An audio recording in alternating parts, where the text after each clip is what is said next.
think it takes special and rare players for you to realize while they're still playing that you're in the presence of greatness. And we knew that when Tom Brady was playing. You see that with a lot of quarterbacks. There are some running backs, there's some wide receivers, there's some players that when you watch them play, Aaron Donald, J.J. Watt, you go, this guy is a future Hall of Famer. We are witnessing greatness. With the Cleveland Browns, it's been a bit of a little stretch of time since you've been unequivocally been able to say that. Joe Thomas is the first one that comes to mind. When Joe Thomas was playing, we all knew one of the best, future Hall of Famer. We have that with the Cleveland Browns right now. We have that right now. And we all know how great Myles Garrett truly is. But sometimes we got to take a step back and try to remind ourselves that we might be looking at the second best player that this franchise has ever had. Will he ever ascend to the top as the greatest defender in NFL history? That always gets into the eras and who it really is. You know, how many DPOYs for Watt, for Donald, for LT, Bruce Smith. You look at all the different players that have played the game. And I think Myles Garrett might eventually enter conversations. But I'm talking about just the Cleveland Browns right now. We are a legacy, historic type of franchise. Are we watching the second best player that we've ever seen wear the brown and orange right now? We'll discuss that this morning. It's off of Jeremy Fowler's rankings for the best pass rushers in football. We've done D tackles. We did running backs. We knew today was DN. And I figured Myles would be number one. I figured he would be. And he is. But I think there's some other interesting things about Myles Garrett in Jeremy Fowler's rankings, talking to executives, front office people, scouts, coaches, all across the NFL. So the rest of the NFL feels like Myles Garrett is number one. Few other things I want to dive into with that. We'll take a look at the rest of the top 10 as well. Speaking of the Browns, Bill Barnwell ranked all 32 NFL teams based solely on their skill positions. Running back, tight end, and wide receiver. Where did the Browns come out in that? We'll get to that. Guards! All right. You got the win. I don't like messing around with the Tigers in the way that they do. Maybe Vogt made a mistake leaving Lively in after you got aced by that hit. Whatever. You get a win. And Jose Ramirez did something historic last night. I'll tell you what that is. First half grades for all MLB teams. I'm assuming the Guardians. I'm assuming they got an A. But we'll get into that coming up as well. Sprinkling some Cavs as we go. A close bracket on one side of things. Best guitarist of all time. Hendrix is running away with it. But a couple of votes might be able to sway. Actually, I will say this there because they're now only a point away from one another. Stevie Ray Vaughan, Carlos Santana, not that one, the other one. They're up for other Group 2 best guitars. We'll get to the grid. I have something that you and I have to discuss when it comes to the grid. That we'll discuss if that's legit or not. Yeah, are you gonna like try and find some? I'm gonna try to find a way that we could still do the giveaway soon. Trust me, I saw that coming. Okay. We got to get to the grid. We'll explain that. We got time up. We got the morning update. We got it all for you right here on Big Play. Welcome to the show, everybody. I am Matt Fontana. He is Ryan Tyler. Good morning. Happy to have you alongside. You can always follow on X, Twitter, at Matt Fontana Show. We're up on YouTube. Subscribe to the channel there. Twitch as well. And IG for all the clips and things. Got a lot of Myles to talk about this morning. And we'll dive into that off the rankings. Some Browns things to jump into as well. So we started it this week. Ryan and I do the Immaculate Grid every day. And if we do 5 days in a week in a row, not missing one, we'll do a giveaway. Ryan and I have not announced what the giveaway that we want to do is. But we missed yesterday. Teddy Bridgewater is in my mind all day yesterday. Because we had the Panthers and the Lions and we couldn't get it and we missed it. Can I pitch to you that this would start a new 5-day stretch? So what if we did today, tomorrow, and Friday? I know you're out tomorrow. You'll be down at the tournament. And then on Monday and Tuesday, we do it all. And then we can do our giveaway. Works for me. Because you know when it lines up to. Yeah, we kind of have to do it now. You know what that lines up to and what we want to do for the giveaway. Wink, wink, wink. What do you think? What do you think? Yes, you want to do it? I mean, because the other thing is, even if we did next week, I still think it's relevant because it's going to be out. Like people, you get where I'm getting. You get where I'm going. I understand. I'll leave it up to you. No. Maybe we'll discuss that when we get to the grid coming up. Let's see if we get it today. We'll screw today up, too. Yeah. We'll just keep kicking. Like, all right, we'll start tomorrow. So we'll get to the grid. I'm very excited to do that giveaway, so we'll figure that out a little bit later in the show. But I was waiting this morning for Jeremy Fowler. It's one of my favorite things of the NFL offseason, to be honest with you. And we've done running backs and D tackles the last 2 days. That every day over the next couple of weeks with training camps coming up, Jeremy Fowler sits down with 80 voters, submits ballots to Jeremy about the best players at specific positions. And these are executives, these are front office people, scouts, coaches, like really the peers outside of player involvement. These are the peers of anybody in the NFL. So I put weight behind this. You know, you and I or analysts or people in the media, we can make our own lists and players certainly. But I think this is one that carries some. I'm not saying that these people are filling out these I believe they're truthful, though. Like, why would they lie to Jeremy, right? They want to put out the best thing. And as I've said, there's always biases. Wait, players are voting for these? No, players do not vote for these. I was about to say, you're talking about not being biased? No, players do not vote for them. But there's still a bias with front office people or coaches when they face somebody. But I would assume that they would also have the respect of the players to put that in there. So if you're a coach of the Kansas City Chiefs, you're going to weigh heavy on Travis Kelce and Patrick Mahomes because they're on your team. But this is anonymous, and I just think it's a good barometer to tell you really who the best players are at each position. So today I knew was going to be pass rusher, and I fully expected Myles Garrett to be number one. He is the reigning defensive player of the year. Whether or not you thought that was controversial of him getting it or going else or somebody else should have won it, whatever, he won it. I expected them to put him at number one, and they did. He was number two last year. A couple of things that I think is really impressive about Myles Garrett's voting. Of the 80 people that submitted a ballot, no one had him lower than 3. So I would imagine the 2 ahead of him might have been Micah Parsons and maybe TJ Watt. I don't think it was Max Crosby. I don't think it was one of the Bosas. Probably those 2. So of 80 people, everybody thought he was at least top 3. Here's the other thing. 70% of those votes had Myles Garrett at number 1. And Jeremy says Garrett is in now tier 1, unquestioned in his own realm. And you can always, this is a year-by-year thing, and who has the great year. And it's, I guess Parsons does it a little bit different. Like Watt and Garrett are the same build, so same with Nick Bosa. Dude, I always crap on Max Crosby. I don't know. I like Max Crosby's a fine player, but I never think of him as being truly elite, even though he really is, and I'm in the wrong on that. I know that, but it is what it is. So when I think about this with Myles, winning Defensive Player of the Year for the first time in Browns history, for the All-Pros with where we're at, I'm getting the same vibe that I have with Joe Thomas. You, me, and everybody know that there will be a day that we're down in Canton and we're watching Myles Garrett get fit with, I'm assuming, a very large gold jacket, and he gets to walk into the Hall of Fame down there at Canton. Is that a first-year thing? Like, people get wrapped up on that, a first-year guy. I know Myles Garrett's a future Hall of Famer, and especially winning Defensive Player of the Year, it's cemented that. So I want to ask this question this morning before we dive more into Myles. Who do you think the second best player in Browns history is? Is there any debate that Jim Brown is the greatest player to ever play for the Cleveland Browns? I think not.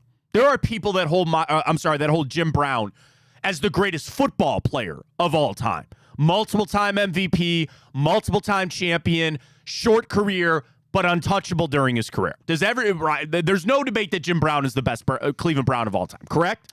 I can't say I've ever seen him play. I wasn't alive. Watch the clips, you man. You weren't even alive, but trust me. I was not. No, I watched. Watch the clips. I went back when I watched that Browns documentary, so I got my Jim Brown film. He was just bigger and faster he didn't play and very long. Stronger. 9 years. Like, that was it. Was it even 9? I don't even think it was 9, Matt. It might have not been, because he had some sour relationships with. Yeah. Yes. That was a big part. So he played from 57 to 65. They said that's why he retired early. Well, and he wanted to get into acting, and he did that as well. But there was a lot. There was a lot of on the back end of that. Is I think it was Modell at the time. Yeah, it was. Right, Modell. Yeah. And because the other thing was he was missing training camp to go shoot some movies, and that was pissing off Art Modell. So again, even more the reason I hate Art Modell. That's it. But you would let your player miss practice to go shoot movies? Yeah. Hell no. If it's Jim Brown, sure, he can do whatever he wants. If Myles Garrett came to the Cleveland Browns right now and said, I'm going to miss 2 weeks of training camps, I want to go shoot a movie, you wouldn't let him? No. Really? No. I would. 1, 2, 3, 4, 5, 6, 7, 8, 9. He played 9 years. He led the NFL in rushing in 8 of those 9 years. Including yards per game. He led in attempts 5 out of those 9 years, and led the NFL in touchdowns in 5 out of those 9 years. First ballot Hall of Famer, 3-time champion. No debate, Jim Brown is the greatest Brown of all time. Who's second best? Who's the second best Cleveland Brown in history? Is it Myles Garrett? Is it Otto Graham? Is it Joe Thomas? Do you want to put other? Can you think of somebody else that probably deserves to be in there? Brian Sipe won an MVP. I'm just giving some love. Phil Dawson. That's where I want this poll to be not beloved, the best player, right. The best. And I think all those players that I mentioned are very beloved in this town because they were that good. I'm talking about the best, not the most beloved, the best. Okay, well, let's break it down this way. I don't think there's a debate that since 99, it's Myles Garrett. Correct? Over Joe Thomas. See, here's the thing. Okay, that's true. But I bring it up as a conversation. I think here's the thing. Myles was more impactful on a game than Joe Thomas was. And that's not really fair to Joe because he's the position that he played. What are you going to do, right? But I almost put more weight on that because I think he's as equally good at an elite at his position that Joe Thomas was at his position. And I think he's more impactful. Now he doesn't have he's honestly creeping up. I mean, Joe Thomas played for what? 11-ish years? Yeah, and he was... And Myles is already going to be in what, year 8? Yeah, I mean, he's getting close. So it's not like that they're that far off in terms of longevity. And there's no position like what Joe played of the best offensive lineman in football. Right? Like Myles won Defensive Player of the Year. Right. And it also, unfortunately, I think comes back to the success that the teams had while they were there. It was not Joe Thomas's fault that we couldn't find a damn quarterback for a decade, right? It wasn't his fault that he had to deal with the idiot Johnny Manziel. Myles Garrett is of an era that had to go through some crap. I mean, he was there for 0-16. But he was part of the group that helped turn this around, get to the playoffs. You got a playoff win, all that other kind of stuff. Again, if Joe Thomas was a quarterback, we would have won a Super Bowl. If Myles Garrett was a quarterback, we would have won a Super Bowl by now. That's how good those guys are. So there's something to be said about that position. And I think you're right that Myles' career is not over. I can look at Joe Thomas's career in its entirety and know exactly what it was. So I think they both absolutely need to be on this. For Otto Graham, multiple-time champion, he is already in the Hall of Fame. Again, you already know what his career was. Let me give you Otto Graham for a second. He only played 10 years. Again, not very much. He was a 3-time NFL champion, a 4-time AAFC champion, a 3-time NFL MVP, and a 2-time AAFC MVP, 4-time first-team All-Pro, and a 2-time second-team All-Pro, 5-time Pro Bowler, and led the NFL in passing twice. That's Otto Graham. And there's generational things about the game and all that kind of stuff. We'll post that this morning. We'll get that up. Did you send it already? I missed it. No. Oh, send it. All right. The second best Cleveland Brown in history is it Myles Garrett, Joe Thomas, and if you want to put in there, assuming Jim Brown is number 1, I don't think anybody have a problem with that. Second best Cleveland Brown of all time. Joe Thomas, Myles Garrett, Otto Graham. I'll leave it up to you if you just want to hit other and reply. I'd be interested to see if some people, and there's other Hall of Famers that have come through here and played and all that kind of stuff. Again, Bernie, Sipe, from the quarterback standpoint. Any love for Baker Mayfield? I doubt it very much, but we'll see how that goes. So the poll is up. We'll send it out at Matt Fontana Show. Drop his file there on X. Back to the rankings of the best pass rushers from Jeremy Fowler. So we start with Myles at number 1. Of 80 votes, he got 70% number 1, and his lowest ranking was number 3. I love this and these are all anonymous. From an NFL coordinator, if you don't double team him, cover the kid's ears, he's going to fucking kill you. That's what somebody said about Myles Garrett. A coordinator. If you do not double team Myles Garrett, he's going to effing kill you. That was cool. From a coordinator. And we talk about that stat about his double team rate, and he still gets pressure. It's incredible. And talking about Fowler, right? Garrett is excelling he's getting single or double teams more than 30% of the time, trailing only Micah Parsons in pass rush win rate. His status as the reigning defensive player of the year earned him that credibility among the voters. But many of them don't consider 2023 any sort of breakthrough, basically saying he's been that good for a long time. He's got 46 sacks over the last 3 seasons, and he probably would have hit 20 sacks in 2022 if not for the car accident that left him hurt early in the season. An AFC executive on Myles Garrett. I don't think he's changed at all. He just got more help in 2023 around him, which accentuated his play. He's always been the same dominant guy. The only knock last year probably from him was in the playoff game against Houston and Laramie Tunsil. He had no sacks. However, it's important to note the whole Browns defense played poorly, as we saw in that game, and gave up 45 points. Garrett led all pass rushers in interceptions created by his pass rush, which is 6. Can you believe that? His pass rush led to 6 interceptions, which is just insane. So he's number 1, no question on that. Ryan, who do you think was number 2 on the executives list of the second best pass rusher in the NFL? Nick Bosa. No. Oh, there's always Micah. It's not. Then TJ. It's TJ Watt. He had a high ranking of 1. The lowest ranking was 5, and he was 4 last year. One voter called Watt the Aaron Donald of pass rushers, who should be the top of every single list. Of course, I think that has a relation to how bad the Steelers were. Like, they still made the playoffs, but still, like, that was tough. Led the NFL with 19 sacks and finished second in Defensive Player of the Year voting. A high-ranking NFL official on TJ Watt. He can't be labeled a high motor guy. He's just exceptionally hard to block. Probably the hardest player in the league to block. He has technique, power, counters, violence, bend, everything that you would want for a 4-time first-team All-Pro player in TJ Watt. Number 3, Micah Parsons is correct. You want to know the interesting thing about this voting for Micah Parsons? He obviously got first-place votes. Ryan, somebody put him at 7 for their lowest ranking. It's a hater. 7. Again, there is bias on this. It's a Giants guy. It might have been. An NFL coordinator said unreal athleticism for the position. His twitch speed and bend is phenomenal. His issues are really more in the run game than anything else. When he has to take on heavy stuff, that's where you can feel his lack of size a little bit. Now, the issue is he will have to do it this year without Dan Quinn as his defensive coordinator. He left. He took the Washington job. I wonder how that may play out for Dallas that year. So, again, number 3, Micah Parsons. Number 4, Nick Bosa. He did not get a first-place vote in the 80. His highest ranking was 2. His lowest ranking was 9. An AFC executive on Nick Bosa. He's an awesome player, tough and explosive, can turn speed to power, and plays his ass off. You have to account for him at all time. One NFC coordinator talking about Nick Bosa, he's one big muscle.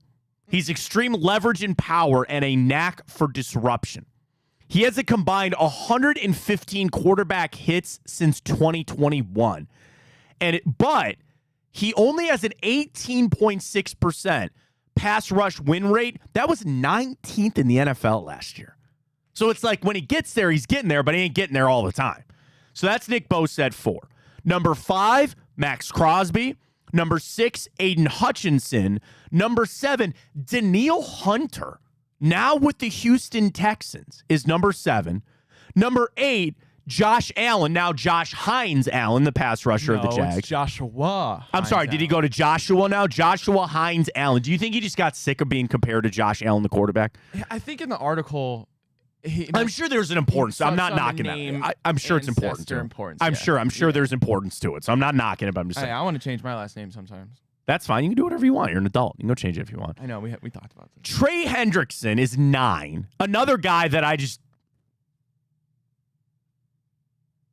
don't think he's that good. I don't know. That's just me. Trey Hendrickson is 9. And Brian Burns of the Carolina Panthers is 10. Honorable mentions: Khalil Mack, Rashawn Gary, Hassan Reddick, Jalen Phillips, Montez Sweat. Will Anderson is a little shocking as an honorable mention because I'd have put him ahead of Hendrickson. I don't know about Brian Burns. I'm a big Brian Burns fan. But I thought he would have cracked the top 10.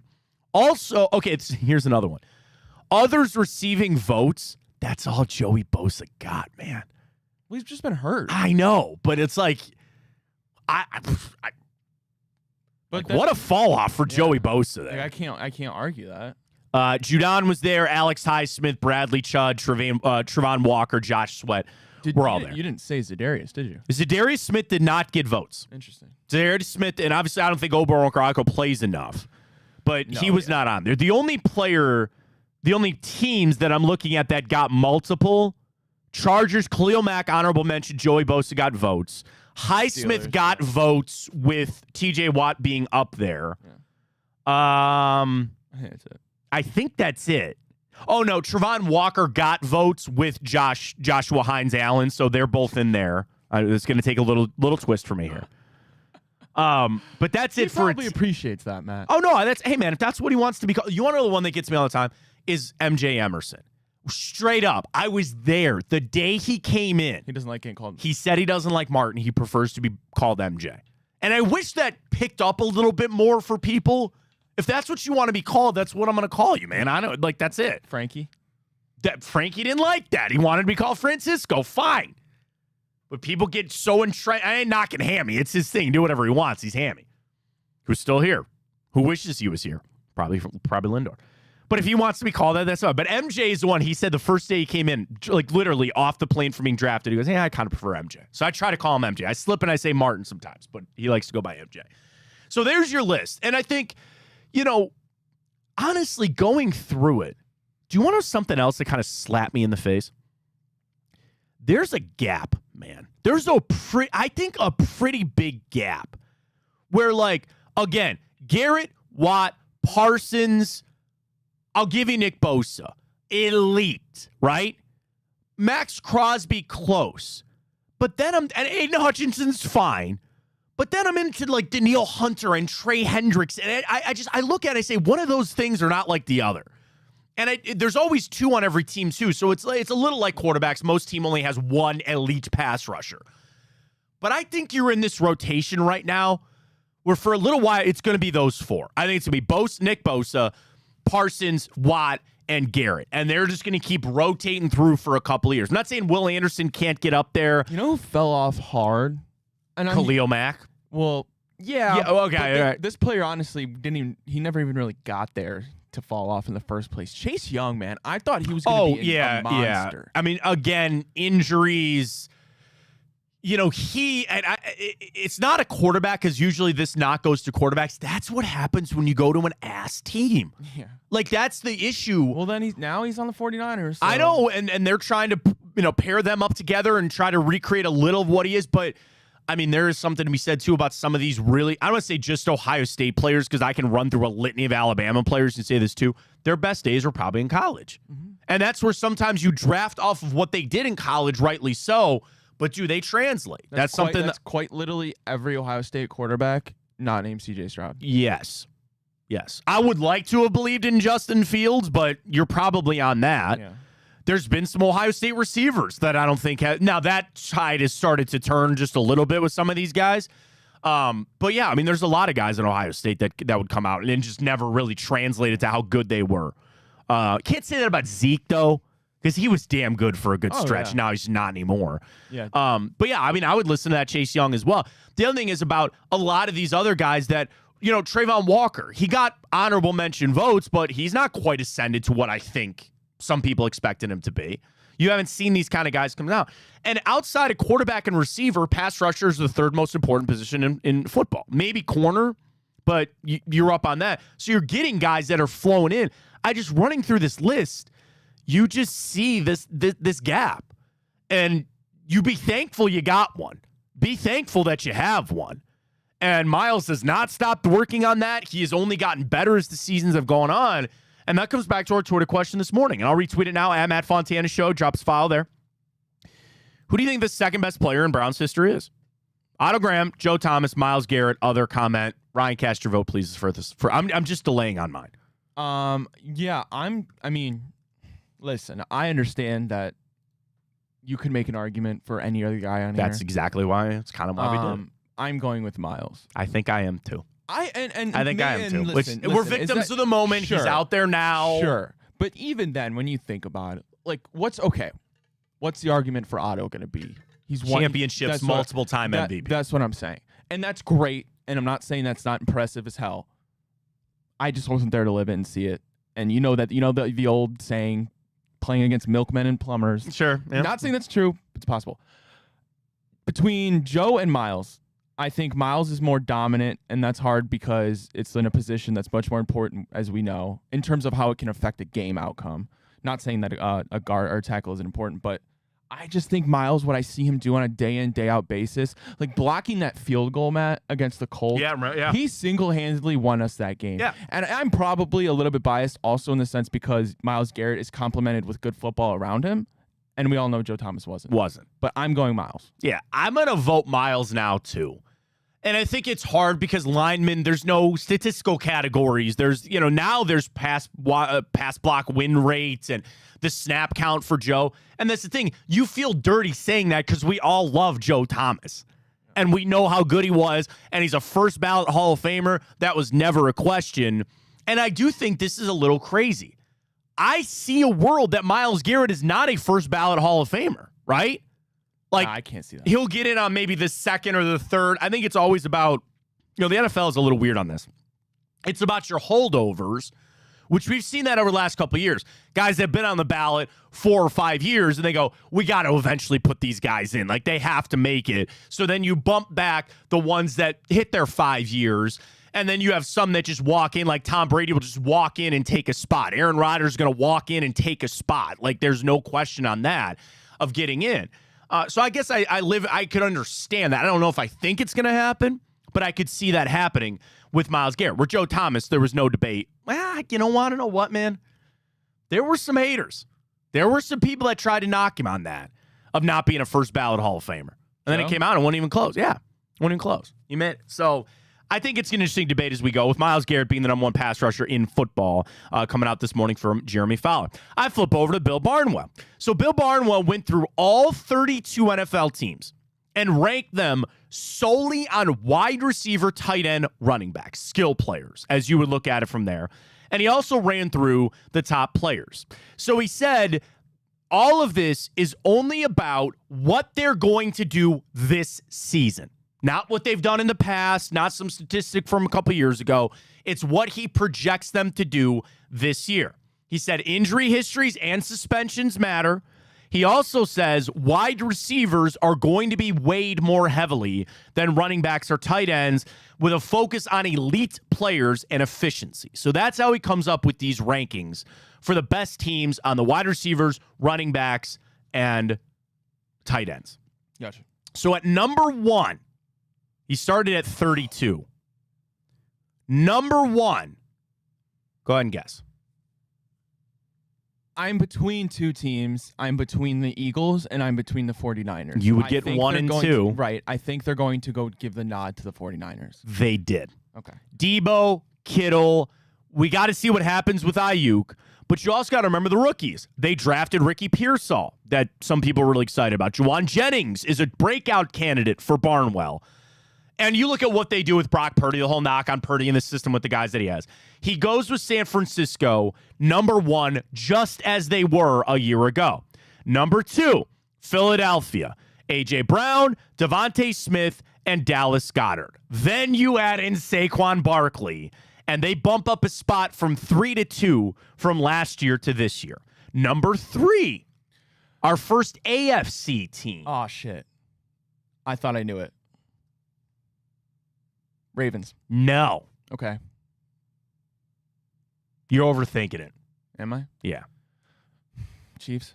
No. I was going to say, because if you're overvaluing receivers. They don't have any. Overvalue the tight end, maybe. This is a team. The Bengals? No. Miami. Oh yeah, Tyreek Hill, Jalen Waddle. I kind of forgot about Miami. I'm not. Like, I think it's a big year for them. Then you add in Raheem Mostert with 18 touchdowns, Devon Chan, who had a great year before he got hurt. OBJ gonna be a burner this year? And then Odell Beckham Jr. Does he find that career soon? So they're 3. Fair enough. 4. I forgot about him. The Houston Texans, Nico Collins, Tank Dell, Dalton Schultz. You add Stephon Diggs, Mechie Woods, Noah Brown, Devin Singletary. Yeah, I could. The running back with Joe Mixon, I'm like, okay, I could make a very valid argument to put the Lions over the Texans. Fair enough. At number 5, Minnesota. See, that's drunk on Justin Jefferson, but you can't forget Jordan Addison and TJ Hawkinson. I understand that, but you got to take the quarterback out of it. We got to take the quarterback out of it. And that's exactly what I'm doing. Okay. You're telling All us. right. So, okay. We were just talking about the Vikings, right? Yeah. Fair enough. Justin Jefferson, Jordan Addison. 10 touchdowns last year for Jordan Addison. And now Aaron Jones, right? That's Oh, great. I forgot Aaron Jones there, too. That's but right. the Lions, Jahmyr Gibbs, better than their running back. Sam Laporta, better than them. And yes, Amon-Ra St. Brown. And I understand maybe they're missing one wide receiver for them to go over them because Justin Jefferson is probably the best wide receiver in the league. But still, I don't know. This one's going to piss you off. 6th best offensive ranking, running back, wide receiver, tight ends. Bill Barnwell, Chicago Bears at 6. Get the fuck out of here. Keenan Allen, DJ Moore, Rome Odunze. DeAndre Swift. Is that their running back? Is that him? Yeah. Okay. That's it. DeAndre Swift. Should be. Yeah. They're at 6. 7, your Detroit Lions with the best That's 2 a running back horrible- punch. That's a horrible ranking. I'm just saying. I got Jahmyr beef with Gibbs. Bill. I got beef with Bill. Sam Laporte. You're not the only person in Cleveland that has that. David Montgomery, Jahmyr Gibbs, Sam Laporta, Amon-Ra St. Brown. Very, very, very good. Number 8, the Seattle Seahawks. Now, I have a lot of respect for Kenneth Walker. Then you add DK Metcalf, Jackson Smith, and Jigba for that. Number 9, LA Rams, Puka, Cooper Kupp, Kyron Williams. I actually thought they might be a little higher than 9. Is this? Hold up. Yeah. Are these rankings? What you think they're going to do this year? And it's because Nick Chubb's injured, right? Maybe. Because if not, then the Browns not being mentioned yet would be just an utter travesty. We got a ways to go, buddy. Then it has to be projecting because of Nick Chubb. 10 Atlanta Falcons, Bijan Robinson, Drake London. Yeah, that's so unproved. Okay. Number 11, Cincinnati Bengals, who, by the way, were number 1 in 2022, number 2 last year, and are 11 this year. Because you lose Mixon, you lose Tyler Boyd. They still have not found a tight end down there, Dude, but you still have Jamar Chase D. And whatever his name was. Wasn't he a tight end? Hushmanzada? No, he's a wide receiver. Oh, was he? They had Tyler Eifert was there for a Yeah, while. I remember Tyler Eifert. You know, but they let CJ Uzama leave. Irv Smith, CJ Uzama. Yeah, he's gone. All right. There. 12, the Jets, Mike Williams, Garrett Wilson, Breece Hall. Again, I think would be a little bit higher. 13, Tampa Bay. 14, Kansas City. 15, the Ravens. 16, Jacksonville. 17, Green Bay. 18, the Cowboys. 19, no. the Tennessee Titans. No, hold and up. at number 20, Hold up. your Cleveland Browns. He put the Browns at 20. He's got the Titans and the Cowboys ahead of the Cleveland Browns. Bill was sipping on that. This is a hate Browns article is what this is. That is really crazy. He writes, how many times will teams give up on Amari Cooper before they learn? He was brilliant last season with 1,250 yards. He would have had even more if the heel injury hadn't cost him the final 2 games. David Njoku, 882 in his best season as a pro. Everything else is a question mark. Nick Chubb coming off a serious ACL injury. Jerome Ford wasn't good in his absence. Elijah Moore did jack squat nothing last year, and you don't know what you're getting with Jerry Jeudy. That's it.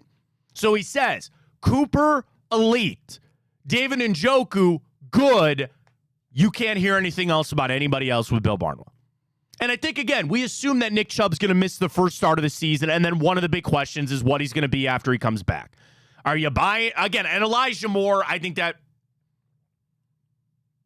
Elijah Moore does nothing for me anymore. I'm sorry. Whatever he's got, whatever he doesn't have, don't really care. I don't think he's going to be here beyond this year. I have excitement for Jerry Jeudy, sure. And I think we grab on that it was bad quarterback play out there in Denver. And I'm hoping that's what it was. Maybe we have bad quarterback play here too. But I don't know. We'll find that out. 20 for the Browns. Yeah. I mean, it's Nick Chubb. Like, that's literally why. Because you think if you had a Nick Chubb of 2 years ago that the Browns are in the top 10? Yes, because Sure. if how many teams can you say then you could say have one? I would say a top 12 receiver in the league. I could talk top 10, sure, but I get where you're going. Yeah, even at top 10, minimum, yeah, top 12. Yes, you have. We think probably was the best running back in all football. I think people can agree at with one that. point. Yes, and then top right, 6 a tight top end. 6. I was gonna say top 7 tight end. Yeah, how top many 6, teams 7 have all tight 3 end. of those? Not many. That's what I'm saying. Not many. Now, he's coming back off, again, the depth where you bring up Elijah Moore. I don't know if they just didn't find what they were trying to get out of him. I don't know. And I don't expect Cedric Tillman to be on this list and expect anything out of him or Michael Woods coming off injury or Bell or any of those other guys. But Barnwell's whole point is you've got Cooper and Njoku and the rest are question marks. That's why he's got him down there at 20. For comparison's sake, in 2022, they were ranked 23rd. And last year, they were ranked 12th. So they drop 8 spots by losing nothing other than Nick Chubb, right? He is damn important. I know he's important, but also in a league where if I really wanted to be critical is that nobody cares about running backs anymore. Yeah. Who cares? And I think Jerome Ford was fine. I think one of the hot topic things is just to crap on Jerome Ford. And you're right. Who did they lose? Donovan Peoples-Jones? That's it. And he was gone at the trade deadline. Yeah. Remember? So they did not lose any other. And the thing is, it's hard to not talk running backs without talking offensive line. It's not hard to talk about receivers and tight ends without the quarterback situation. But again, in Bill's exercise here of just talking about those positions individually on themselves, I think 20 is a little low. I kind of agree with you. I guess just teams behind him. Arizona's 21. The Colts, again, I think that's weird on the Colts being 22. Pittman, again, Alec Pierce and Jonathan Taylor. They drafted a Donnie Mitchell, but I don't know how he's going to be. Yeah. Raiders, Bills are back there, 24. He says the worst team in football from just a receiver, tight end, running back combo, the LA Chargers. Now, here's the interesting thing. Yeah. They were 6-5 the last 2 years. They dropped to dead freaking last. You lost Mike Williams, you let go of Keenan Allen, and Austin Eckler's gone. You got Quentin Johnston, who had a god-awful rookie season, and Josh Palmer with and then they just stole all the Ravens guys with J.K. Dobbins and Gus Edwards. That's it. They got your guy. They do have the best receiver in the league. They got your guy. So Lad McConkey is in this counts article. for something. There you go. So they're dead last with the Chargers at 32. I just want to see here real quick. Steelers are 27. So again, we had the Bengals up there, we had the Ravens up there. He puts the Steelers at 27. Najee Harris, Jalen Warren. Yeah, Jalen Warren, Pat Freiermuth, Pickens, Freiermuth. That's and it. Then a bunch of and they got rid of Deontay Johnson. So that's where it ranks out. 20, I guess it's a little sobering. Maybe we need to take a little medicine on that and realize that maybe that's not exactly where we thought it was. But so be it. That's where Bill Barnwell has the Cleveland Browns down to 20 from a receiver, tight end, and running back standpoint. Want to dive into some guards, including the first half grade for the guards, but we are just a day away from the college championships down there at Firestone. Ryan's going to be there tomorrow. Big Play Cleveland show. Drennan Hanford tomorrow. Friday, us 9 to 11. Chico, Josh and Maria Cribbs, and Come Get Some with Blake and Greg Williams. We are actually going to be in the Colleague Infinity Zone, which you can get into. Two tickets for the price of one. $25 can get you in to not only the tournament, but the Colleague Infinity Zone, an interactive area featuring music on the Rock and Roll Hall of Fame stage, food trucks, activation from LA Golf, X Golf, Horse Soldier Bourbon, and then you get to go out and enjoy the tournament. Stricker's there, Ernie Els is there, John Daly's there, VJ Singh is there. They're all here now. They're all getting their practice rounds in. Folks, it's going to be so much fun. We'll see you down there. CollegeChampionship.com to purchase your tickets. It's all weekend, so it starts tomorrow. We're there tomorrow and Friday, Saturday and Sunday. And CollegeChampionship.com, you can get your book of tickets for the whole week. You get your whole book of tickets. You want to go every day. You want to go the weekend. And I will say this, and I can't stress this enough, it's cheaper to buy in advance. You could certainly go up to the booth and get the ticket. It's much cheaper. It's much better for you to grab them. collegechampionship.com. Rally up the boys. Rally up the gals. Get going. Your group. Head on down there. It's going to be so much fun. I love live golf. I love the live golf. It's great. If you've been to the Bridgestone before, you know the course, you know. And I will say this, Rod, I've only been to a couple of golf tournaments in my life. Bridgestone handles, I keep saying Bridgestone, Firestone, the course. It handles the crowds really well. You know, the Memorial, it can feel cramped. I don't know why, something about going down to Firestone. It handles the crowds well. They've got so much parking down that road. They've got the shuttles. They've got bars. They've got everything. And it's so attainable to get in. $25 gets you into the tournament, and then also the Colleague Infinity Zone. So we'll see you there starting tomorrow, collegechampionship.com. Get your tickets. Make it a great day. Make it a great weekend. And if you do stop out and see us, please say hi. We'll be up there again. Friday, we'll be doing our show 9 to 11, but we'll be there all day tomorrow and Friday, so stop up and see us if you can at the Colleague Championship. Guards last night, they play with their food, man. And like, are you mad at Vogt for leaving Lively in after he got hit by that? Because, again, now I know he gave up a homer to Gio Urshela, turns into freaking Babe Ruth every time he plays us. He just, I don't know why Gio Urshela just smokes us every time. When he's with the Yankees, wherever he's been, it just seems like he smokes us. But anyway, Vogt, I don't know. He wanted to stay in. Lively's a gamer. Hindsight's always 20/20, and I got to win. Ryan, should I be qualifying wins for this team? Or should I just look at it and say, you won the game? I need to not look at how it unfolded or the fact that it was a 9-8 game. I just need to look at it and say, we got to win. That's all that matters. Yeah. It's hard not to. It's hard not to. It's hard not to. And it'll be even harder once we get into the later months. But I mean, like, it's not football, right? It's not like you're going to see the Panthers beat the Chiefs. It's like, that's not the same as, like, the White Sox beating the Yankees one game. You know, it's like baseball's different.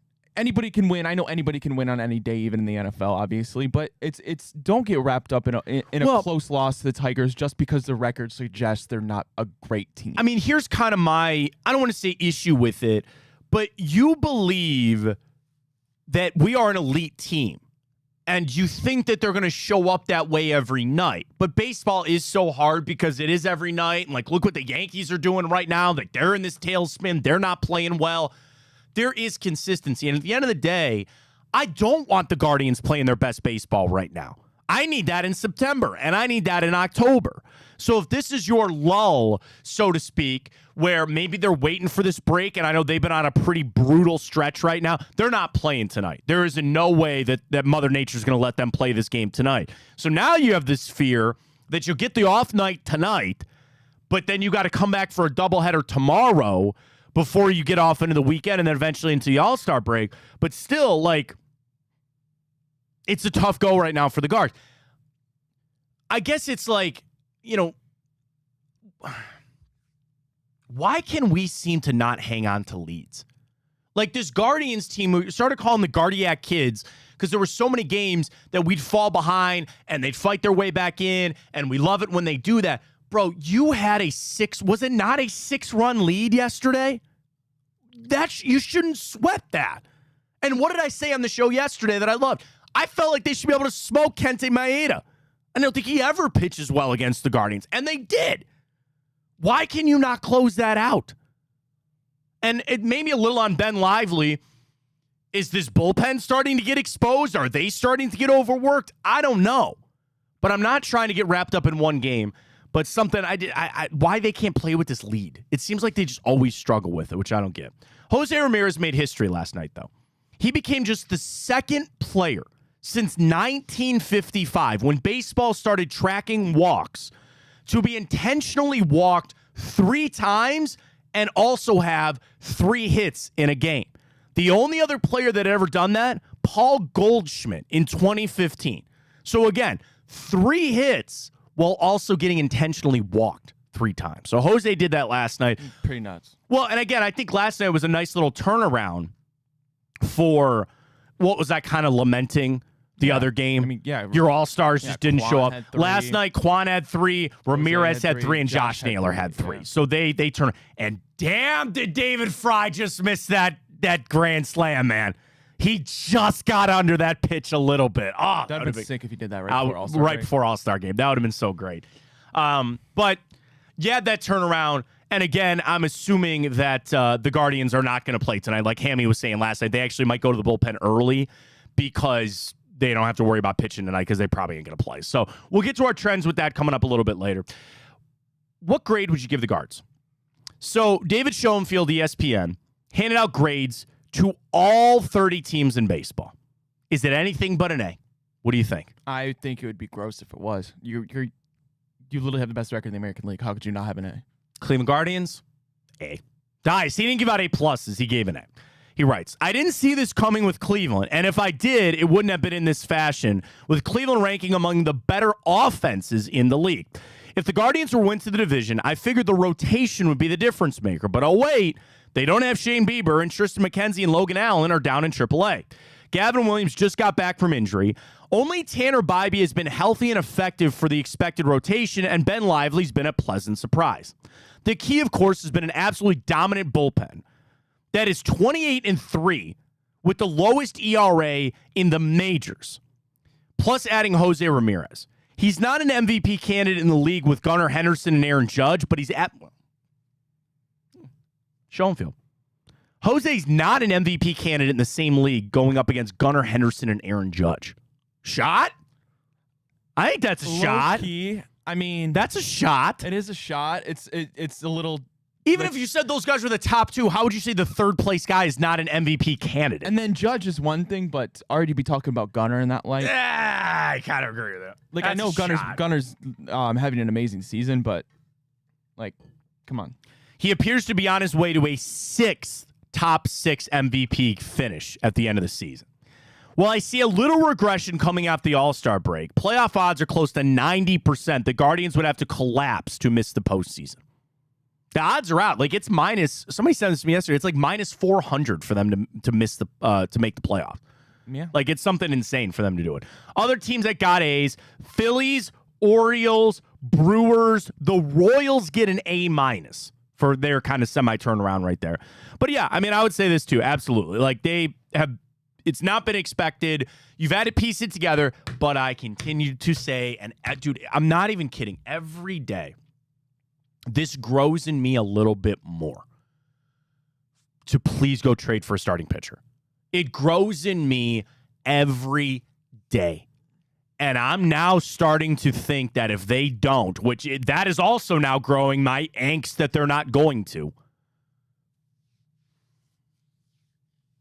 The only other thing that I could listen to is if they go get another bullpen arm and they say, we're just going to shorten all of these games and we are going to make these 5-inning games and we'll turn it over to the bullpen. That works in the playoffs. And in fact, I don't dislike doing that come October, but you got to get there first. And then when I see collapses from Ben Lively like I did last night, I then get the innate fear that we can't even make it to 5. You're not going to make it to the 6th inning and be able to turn it over to this bullpen. I don't mind trying to ride the pen. I still need a starting pitcher. Yeah. And it's just going to continue to grow in me until we get to that trade deadline. And what's going to happen, we'll have to see. I don't know. Final thing on the Guards. Hair in my mouth. It's the only bad thing about having a beard. They just show up all the time. Flipping DraftKings. Bazana's the favorite to go number 1 now. Yeah. Condon's 3rd. Actually, J.J. Weatherholt is now 2nd on DraftKings. Wow. So your favorite is Bazana. Draft is Sunday. He's like minus 130 something. Weatherholt's like plus 145. Condon's like plus 400 or 600 or something. Caglione. He's behind those guys. He's like plus 1,400 or something like that. So the favorite now is Travis Bazana. So we'll see how Sunday goes and kind of wrap it up there with the Guardians as we go. But solid. Again, I do think it sounds like tonight is going to get rained out with the Guardians, so we'll have to wait to see how that goes with them. Final story I wanted to get to in hour 1. I feel like this is happening so much more. That a $2 million baseball card collection has been stolen out of the Allen, Texas area. According to NBC5 Dallas-Fort Worth, a car dealer recently posted a spreadsheet that showed nearly $2 million worth of sports cards that were stolen at a recent show. They're continuing their investigation on the theft that took place at the Dallas Card Show, which is one of the biggest card dealer events in the United States. On Sunday, a man distracted the vendor for legacy cards, and another man picked up a case of cards that was behind him and walked off. Legacy Cards has posted the surveillance video on Instagram and X trying to hope that someone identify the culprits, and they've offered a $70,000 reward in the return of the cards. See, the weird thing, okay, like I know sports cards are still a big thing, and obviously these are valued at $2 million, but this happened in May where they got popped in Ohio for stealing $2 million. My first thought is, how is that not under lock and key? You literally just had a case sitting behind you and somebody just walks up and picks it up like it's a box, like a document box or something, just picks it up and walks away. Also, they make these little things. They're $20. They're called Apple AirTags. Maybe you should put one in the box. Bro, I've got one in my golf bag. My golf bag is worth maybe $800. Like if I sold my golf bag today with all my clubs in it, I'm asking for maybe $800. I've got a $20 Apple AirTag in my golf bag on the off chance that somebody ever steals my golf bag. How do you not do that? How do you not do that? And now, and they say that they believe that this was an organized and planned crime. Do you think? They set up the distraction. The other guy walks behind it. And have you ever worked a flea market before? Have you ever worked a table at something like that? A lemonade stand when I was a kid? Does that count? Not like, I'm talking about in like, okay, the other example is like gun shows. You ever go to a gun show before? No. Okay. They've got tables as far as the eye can see. You know, the one that I used to go to my brother's lot was the one out in Berea. And they have multiple buildings, right? And you walk up and you got your table and there's all these different intricate pieces out on the table, right? And I have gone and done this with people before. My only job is to watch the table. Seriously, they would pay me money to be there as a representative. Somebody came up to me and they go, hey, I want to buy that for X number of dollars. They go, you got to go talk to that guy. My job is literally to watch the table. And if anybody picks something up, they better put it back down. Or if they pick it up, they're on their way to make the purchase, right? How do you not have that with millions of dollars worth of cards laying out in front of you? Or again, in this case, you think, oh, it's behind me, it'll be just fine. Somebody went back and stole it. It appears to be an organized crime of individuals where they come in, one serves the role of distracting the victim, the other moves in to deprive them of their property. Facial recognition software is being used to try to identify the people that were seen in the surveillance video. Again, I don't want people stealing stuff. Shame on those people. These car dealers, you're an idiot. You're an idiot. You've got millions of dollars. This is clearly your job. And you, first off, have your loot unsecured. And number two, you've got no tracking device in the box.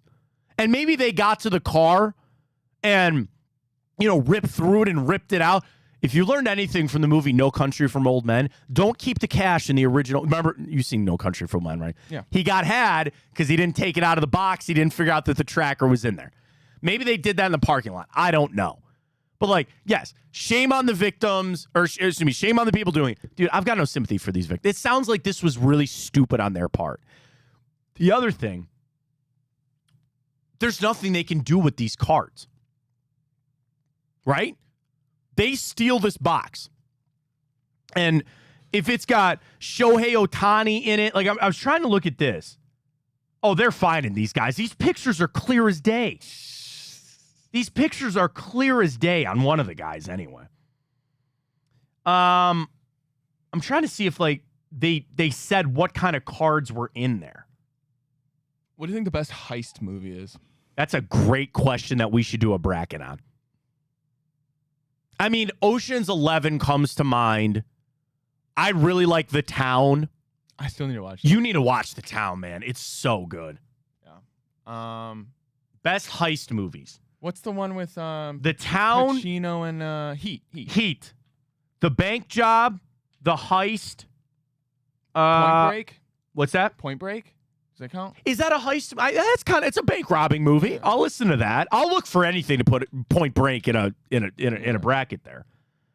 I mean, technically, Inception would be. Well, that's the end game of it, is it not? Right. The Sting, Bandits. There's actually a lot. I can't believe they put this on there. Have you ever seen the movie Hard Rain with Christian Slater and Morgan Freeman? A whole town floods while these guys are trying to rob an armored car. Not a great movie, but Minnie Driver's in it, and she's really hot, so I like that movie. Yeah, Ocean's 11, Snatch, Heat, Dog Day Afternoon, The Thomas Crown Affair, Point Break is on here, Inception is on here, The Italian Job, Baby Driver. Yeah, write that down for next week. We're doing guitar. I like getting the brackets out ahead. Best heist movie. But the other thing I was going to say on these cars that got stolen, what are these idiots going to do with them? I'm assuming, well, again, maybe I'm wrong because the people that got it stolen seem like they don't really know what the hell they're doing. I'm assuming they've got a catalog that they stole this card of Shohei Ohtani. They stole this Mike Trout card. There was this, I don't know, Babe Ruth card, whatever. These idiots go to eBay. And I know there's a black market for everything, but can you really move that then? Can you really move this product now? And especially now that you got the heat on you, they're going to be watching for this stuff. I feel like it's a bad idea. And they're going to go to jail. That's theft of property of $2 million. That's grand theft, man. They're going to jail for that.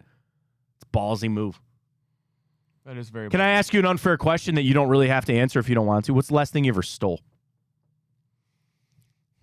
Like purposely, I'm stealing this. Not I left it in my grocery bag and forgot to pay. Right. I stole a Powerade from my high school one time. I stole. Oh, I don't. Statute of limitations. You're fine. Right, and you don't know. Nobody knows where I stole it from. What? Protein powder. Okay. GNC.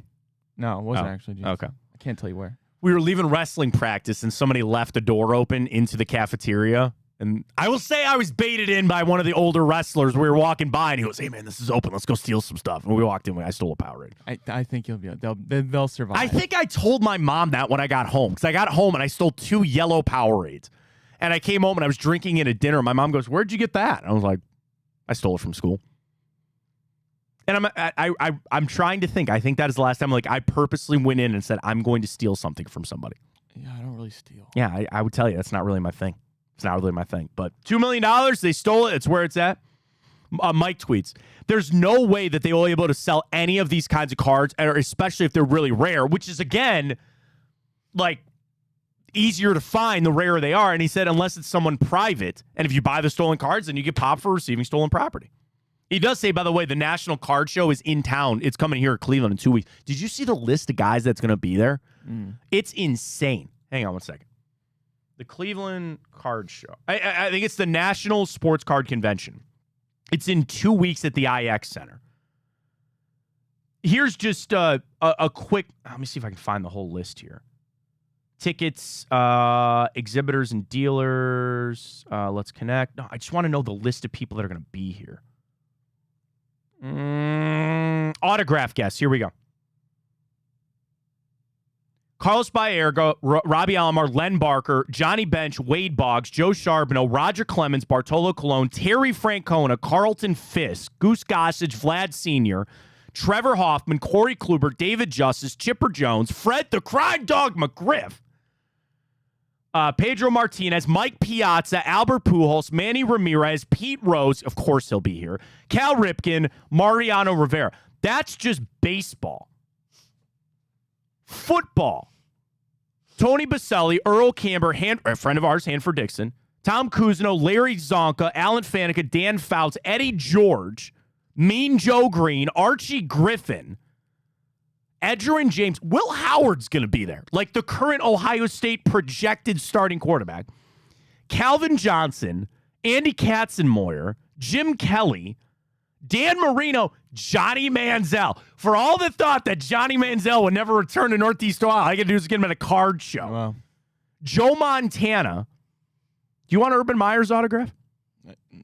I wouldn't really do anything for me. Jerry Rice, Barry Sanders, Emmett Smith, LT, Troy Smith, Joe Theismann, Michael Vick.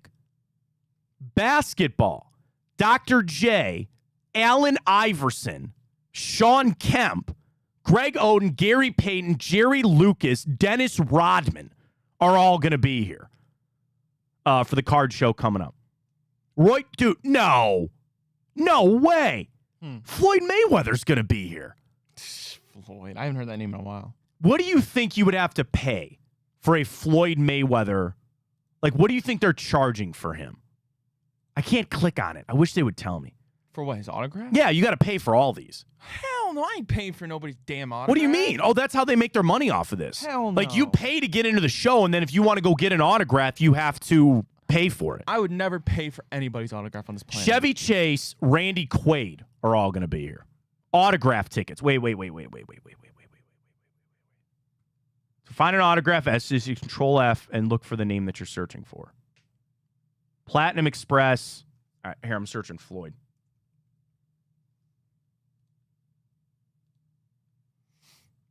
Floyd Mayweather is here on the 27th at 3:30.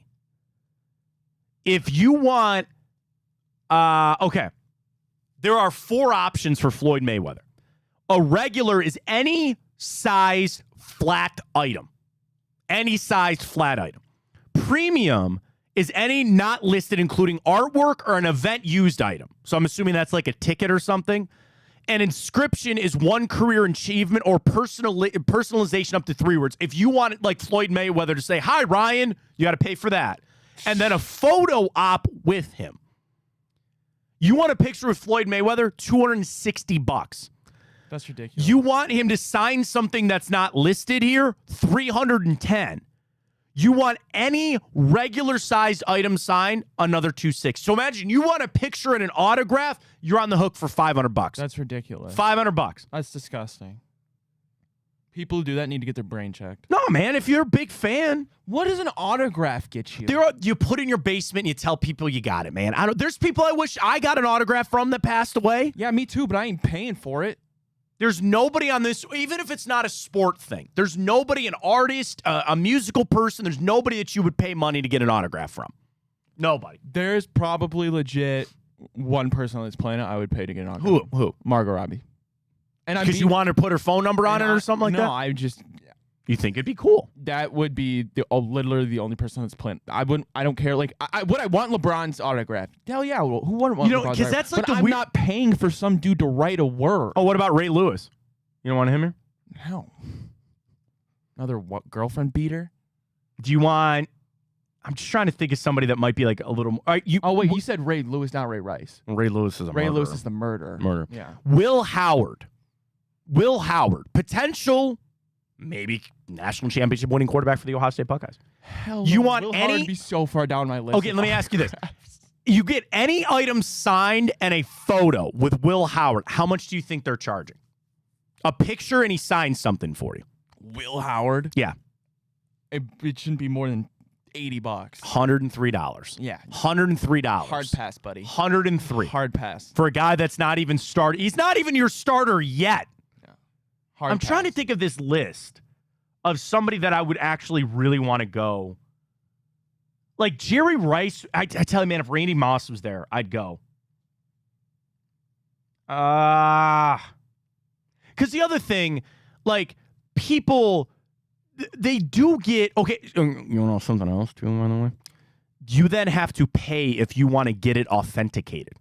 So if you want to get him to sign something that you then might later have to sell, you have to pay another $17 to get it authenticated that you were there. Now, if you're just signing it to be like, hey, I'm hanging in my basement, I got Floyd Mayweather's signature, that's fine. Then if you want a line priority pass, you have to pay that if you don't want to stand in line the whole day. I mean, the thing is, it's 2 schools of thought. Are you really going to sell this autograph, or are you going to just keep it? Dan Marino's there, and I love Dan Marino as a kid. 100, dude, oh my God.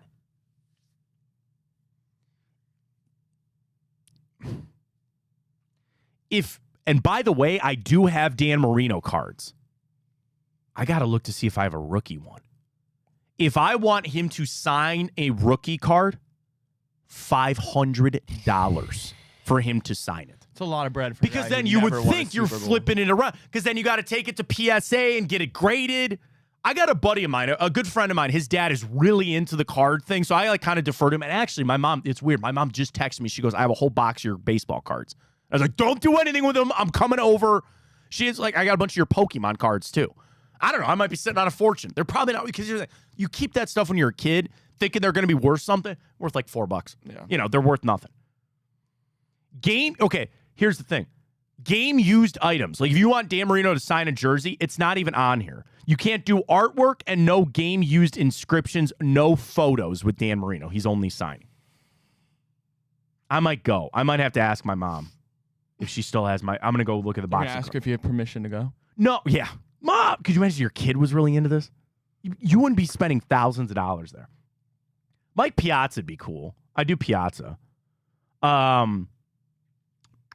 I'm going to ask her if she still has my cards. I want to look to see if I have it. Omar's there, man. I'd love to get an Omar signature. I get it for my brother. Omar, $60. $60 for Omar.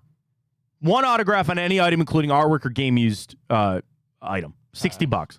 Pass. You wouldn't get it with Omar? No, trust me, I know Omar's in a little hot water right now, too. I get it. Plus, like, the other thing that you try to hold on to is what? Oh, I got this autograph from so-and-so. A lot of times the autograph is important because the guy doesn't sign everything. Like, there was an old joke about Bob Feller in Cleveland and the late, great Mr. Bob Feller. And they said a baseball without his signature on it was probably more valuable than one with it because he signed for everybody. And that's cool because, again, like, he was a man of the people, he was a man of the kids. Like, a Bob Feller autograph probably doesn't go for very much. I know he's since passed, but, like, they're all out there. They're everywhere. Pete Rose is not hard to get a signature from. He's up there at the mall in Vegas doing it every weekend. I would have to say, I think that's probably I wonder who the highest is. It's got to be Floyd. Because imagine, what do you think they had to pay him to get him to even come here to do it? Michael Irvin, Adrian Peterson, Frank Thomas?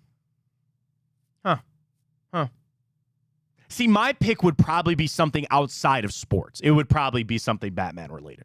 Like Kevin Conroy's he passed away a couple years ago. I died to have a Kevin Conroy signed thing, but I don't. I interviewed him one time, which was really cool, but I don't have a signature from him. Like if I got something signed from, again, Adam West passed away. If you got me something like that, I'm in. But that's big business, man. Big business coming up. All right, I don't even know how we got. Oh, the card thing got stolen. No, we are way past time. We got time. That's all right. It's 10 after 10. Let's catch a break. Morning update. I'm going to pitch you my idea with the grid. Do you like what I'm saying, that we restart the 5-day thing now? Yeah, it's up to you. Let's see how we go. We'll get to the grid. We got time up. We'll get ready to go as well. A little bit later with some Cavs I want to discuss. Coming up, stay with us. Fontana Show right here on Big Play. Well, how do they know I'm doing this? Did somebody leak this out? It's social media. Oh. It's just, that's the way social media works now. I thought maybe you were just running that yap.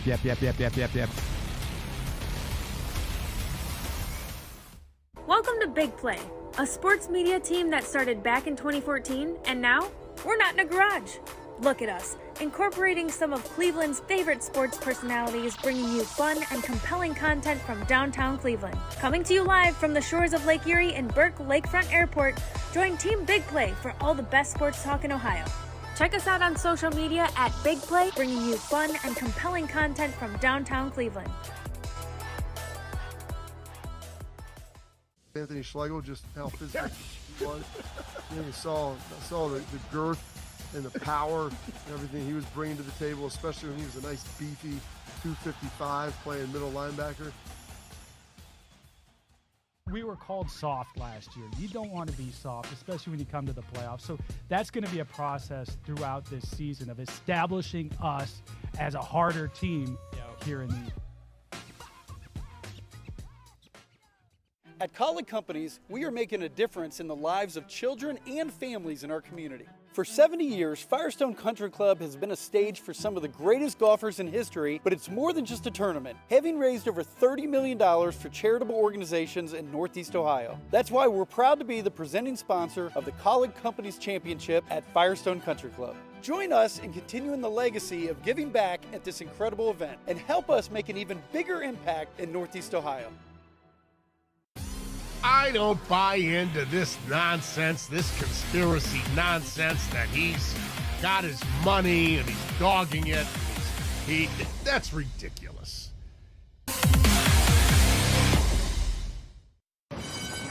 They're off in the Kentucky Derby as Authentic takes them around the far turn.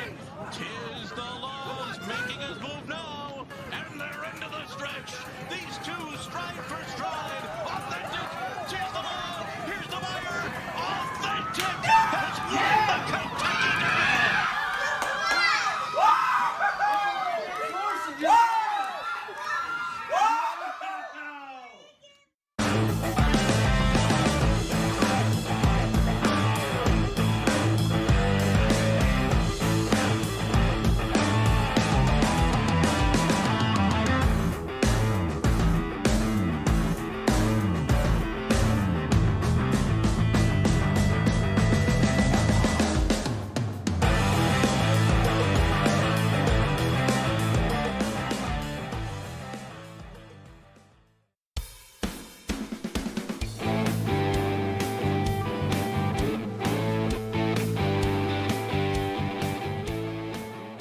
All right, welcome on back. Fontana Show right here on Big Play. Follow us on Twitter, X at Matt Fontana Show. Subscribe on the YouTube channel as well. We need to get that up a little bit, don't we? A little bit? Push the YouTube. I don't really push it. I always push social media or the Twitter side of things. But follow us there. We're also up on Twitch and, of course, Instagram for any and all that you need. And we will, again, promote bigplay.com, bigplay.com/horse if you want to get involved with our racehorse venture going on with Lahaina Luck 22. We got to get the name of that horse, man. Yeah.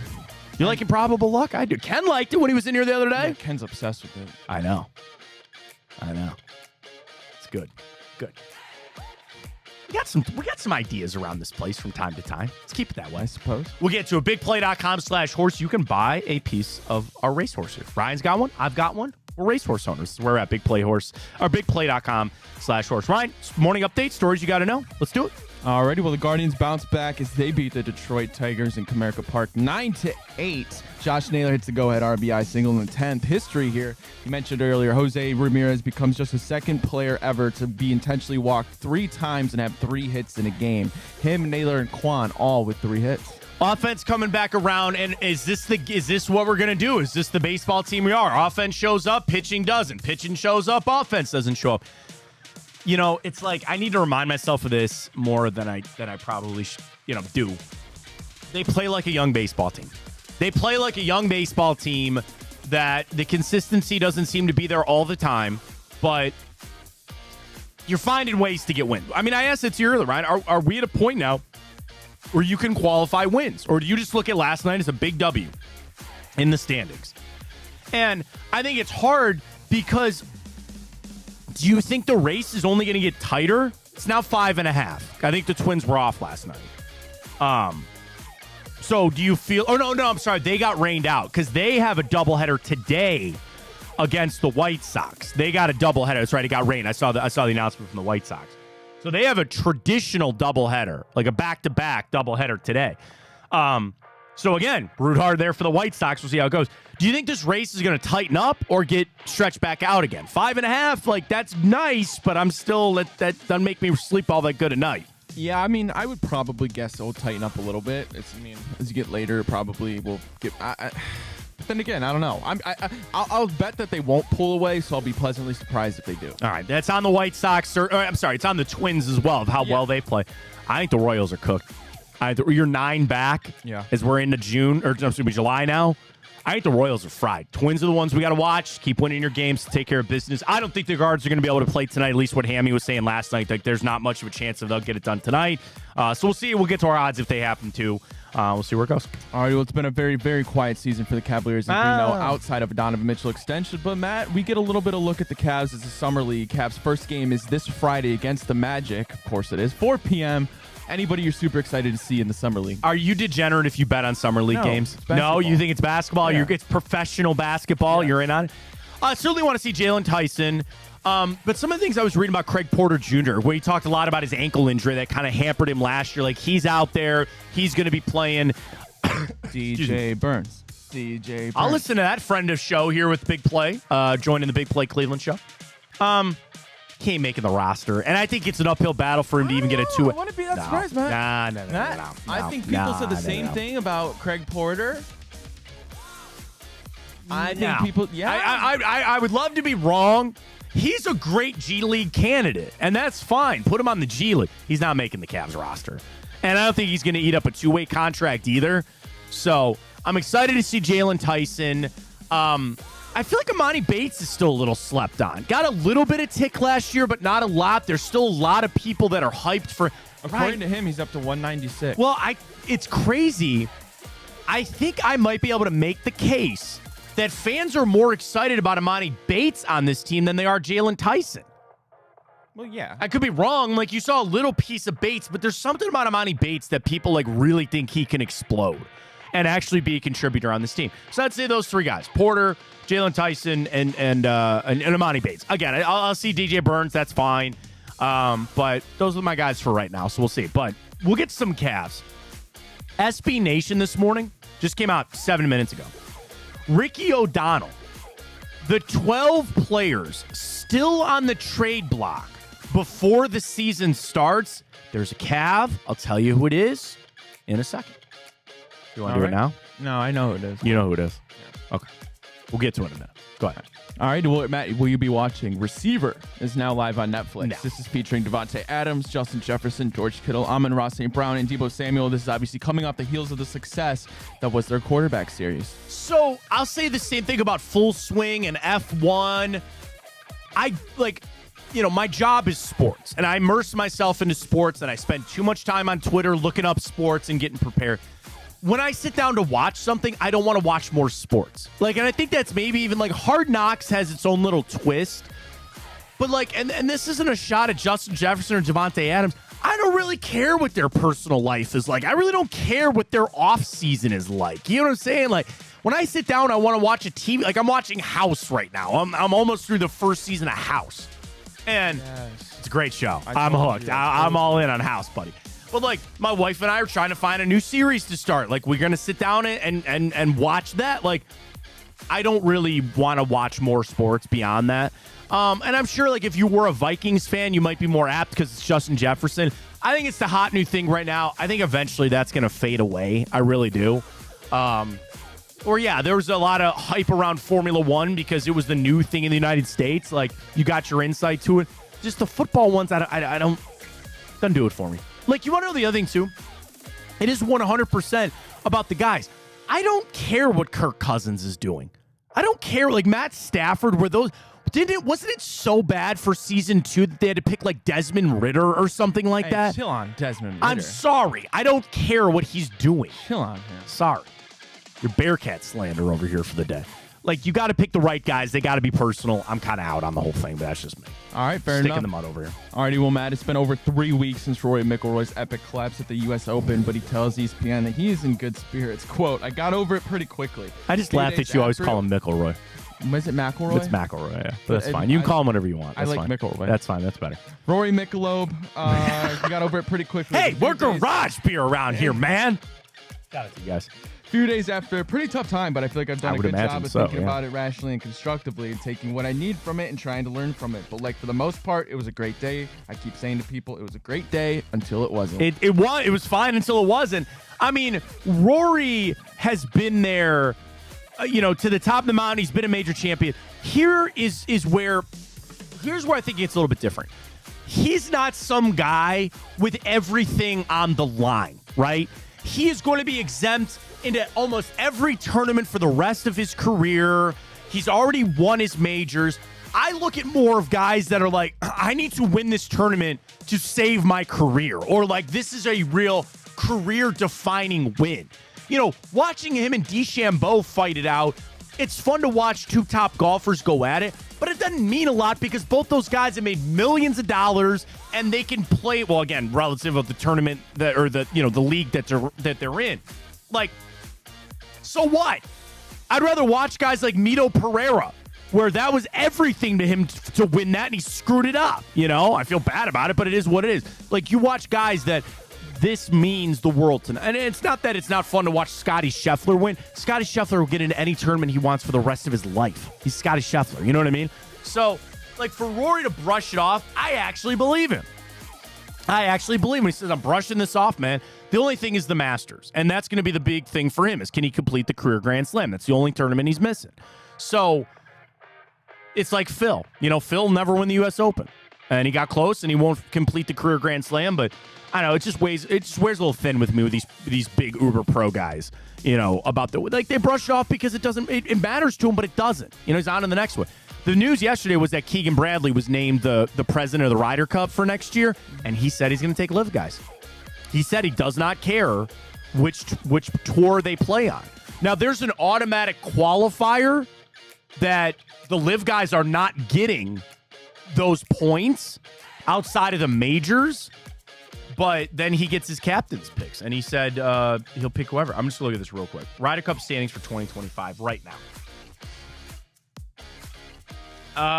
Right now, Scheffler. See, Bryson is in second because he won a major. Xander, Colin Morikawa, Brian Harmon, Wyndham Clark, Tony Finau, Patrick Cantlay, Sahith Theegala, Max Homa, Russell Henley, and Maverick McNeely. Who? Ugh. Those are your top 12. Yeah, you better hope that like Zalatoris gets back up there or some of these other guys. I don't know, whatever. But yeah, I mean, golf's, I think, in a great spot. I'm excited for the British Open. It's one of my... You get to wake up, people wake up at 4 a.m. to go watch the golf. It's a lot of fun. I can't wait for it. Already, well, in an attempt to appeal to a younger audience, the organizers for the 2024 Paris Olympic Games are introducing some new sports, Matt. The first one, the sport of breaking, will make its Olympic debut in Paris this summer. Can I guess what it is? Go for it. Is it breakdancing? It sure is. No. The Paris Games will include one men's and one women's event where 16 B-boys and 16 B-girls, not sure what that means exactly, will go face-to-face in spectacular solo battles. It's all about improvising to a DJ's beats using popular breakdancing moves. There will be 5 categories. They are judged on, Matt: technique, vocabulary, execution, musicality, and originality. Okay. Have you ever seen somebody that really does breakdancing? Yes. It's incredibly physical, and Yeah, I'm not knocking the sport. But the Olympics wanted to get rid of wrestling. They are taking karate out of the Olympics for this kind. What's next? Competitive tag? And there's some that are cool. Like, okay, I'm sorry. Skateboarding shouldn't be in the Olympics. Like, snowboarding, I guess, okay, fine for the winter. The Summer Olympics have so many sports already. That is meant to be track and field and swim. Like, those will never go anywhere. Those are the big money makers. Everybody watches those. And I get they're trying to appeal to the younger audience. What I don't know, man. Like, what is not cool about watching the fastest people on this planet run track? I get, like, just add it. Don't take away this. Why is karate not in there? Yeah. Why is karate not going to be in there now? So there's one other one they're introducing, and this one, I gotta admit, it's actually pretty sick. I will be watching, I think. Kayak cross. I've seen that. I've seen the kayak people, and I will tell you, I think that's pretty cool. Yeah, it involves racing over white water and through obstacles, but instead of only competing against time, the athletes will directly race against one another. The race starts from a ramp above the water, where the competitors wait until the ramp releases. They will have to do a 360-degree flip into a kayak roll and clear obstacles and gates. The other thing that sounds pretty cool. How they set that stuff up is cool, because it's like, have you ever seen some of the kayaking stuff? Like, they have to set up a white water, like, it's a whole thing. The luge in the Winter Olympics, how the hell do you set that up? How do you build that? That's crazy. It's insane. So that's one of the things that, I like about the Olympics. You only get to see some of these sports every so often. You're seeing the elite of the elite. And when it's on, I will sit down. I know nothing of kayaking. I know nothing of some of these other sports, but I'll still watch. Breakdancing, not really my thing, so I probably won't watch, but it is what it is. All right, before we get to the grid, you want to hear the Cavs player that they got traded here from SB Nation? I mean, you got to imagine it's Isaac Okoro. No. Oh. No. Karis LeVert? No. So this is from Ricky O'Donnell. 12 players on the NBA trade block before the season starts next year. Lauri Markkanen, Brandon Ingram, keep an eye out for that, Kyle Kuzma of the Wizards, Zach LaVine of the Bulls, Cam Johnson and Dorian Finney-Smith of the Brooklyn Nets, Bruce Brown of the Raptors, and other names to watch: Clint Capella, Nick Vucevic, Jeremy Grant, and Tyler Hero. The Cleveland Cavalier on the list, though, is Jared Allen. Oh, I thought it was gonna be. I didn't think it was gonna be him or Darius. I figured it'd be one of those two. But have we not now had this little shift back away? Dude, every week I feel like I'm getting erotic. It's like, oh, it's 1 week it's Allen. Now it's nobody. Now it's back to Garland. Now it's back to Allen. Now it's nobody. Yeah. Here's his write-up. He says the Cavs learned a couple of things about their team last season, mainly that it works better with one guard, one big man, and 3 shooters. After Donovan Mitchell and Evan Mobley re-up on their max extensions, attention now turns to what Cleveland will do with this other talented big man in Jared Allen and their other guard, Darius Garland. The market for Garland just doesn't seem to be there at the moment, which makes Allen the more likely trade candidate. There's an outline for an Allen for Brandon Ingram deal if you squint hard enough. But to this point, neither team has been willing to bite. You know where I'm at. Trade Darius Garland. Trade Darius Garland. Can I say something quick on that? People that are always like, oh, there's no market for him and what you trade for him and, you know, you might not get it all back. Do you then realize that you would be free of his salary? And I'm not saying that Darius Garland has entered that realm of we just need a salary dump, but then you are opening up another max slot on top of potentially trading for a guy that could help you right now. I think people are missing that. Like, if you move on from Garland, you're then moving on from the contract. Now, the question is the contract, are you in a position where you want to see if he can live up to it and he's untradeable because of the contract? You want to see if he lives up to it, or are you ready just to move on from the contract? Take back what would you trade him for, a bunch of 2s and a guy just to get money off the books? I don't know. Is he untradeable because of the contract? Seems to be that way. So if you could find a deal that gets the money off the books and brings somebody in, bro, I'm doing that trade all day. And I'm of the mindset that I think it's got to be Darius Garland gets traded. I get that the market's not there, and I get that you want shooters and you want people around Donovan Mitchell. I am conditioned, and I'm telling you right now, it's got to be Darius Garland. Well, we'll see. I would not be shocked if it's either one or neither. Like, at this point, like, I guess maybe nobody's going to get traded. That's a tough spot for Kobe Altman. Sure is. We're in a tough spot right now. I always do that. So, it's okay. Do you want to do it that we restarted for today? And if we do the rest of the week and Monday, Tuesday, we'll do the giveaway? Sure. Okay. So we're back in. Immaculate Grid. Here we go. 9 minutes. Player for both. Go. All right. 5,000 yards receiving career.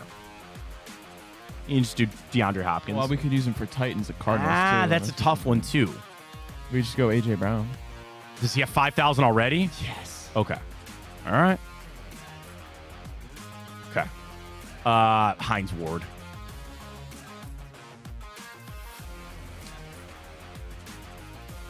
Hines.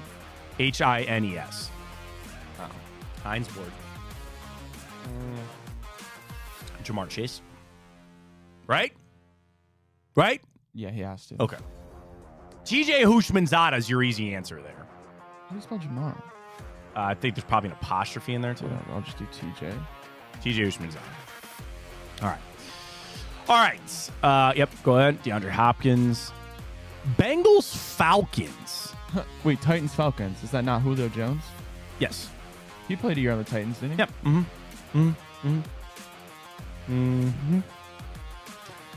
Bengals Falcons. Something slapped me over the face here with Bengals Falcons. Jesse Bates. Hayden Hurst. Oh, yeah. No, wait. Save Hayden Hurst. Doesn't he work for the... Oh, no, he doesn't. All right, you and your love for Hayden Hurst. But Jesse Bates also is the one that I was thinking of there. All right, Bengals Cardinals. I wanted to say James Conner, but he works for the Steelers and the Cardinals. AJ Green. James Conner. Look at us. All right. Falcons, Steelers. I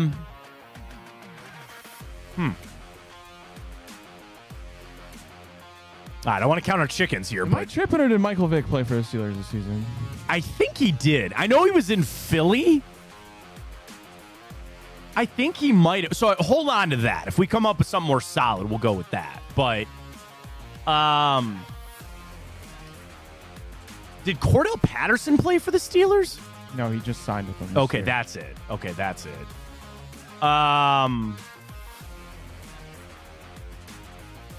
Algie Crumpler? No, I don't think he ever played for the Steelers.